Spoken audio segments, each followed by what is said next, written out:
খুশি মজা করো, আমিও দেখে মজা পাবো। এই দেখো আমার ছদ্মবেশ। মন্ত্রী চিনতে পারবে না তো? আরে মন্ত্রী তো কোন ছাড়, তোমার বিবিও তোমাকে চিনতে পারবে না। হ্যাঁ। শেখ আলম, ও শেখ আলম, আছো নাকি? হ্যাঁ, আমি শেখ আলম। কি চাই বলুন? আমি দুটো ঘোড়া কিনবো, ভালো ঘোড়া আছে তো? আমার কাছে যেসব ঘোড়া আছে তার সবকটাই আরবি ঘোড়া, অনেক দাম পড়বে।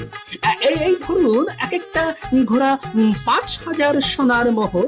এত মোহর তো আমার কাছে নেই। তাহলে একটা কাজ করুন, আমার কাছে একটা ঘোড়ার ডিম আছে, তার ভেতরে আছে দুটো ঘোড়া। আপনি ডিমটা নিয়ে যান, কালকেই ডিম ভেঙে বাচ্চা বের হবে, সস্তায় দিয়ে দেবো, মাত্র 5 মোহর। দাও দাও, এক্ষুনি দাও।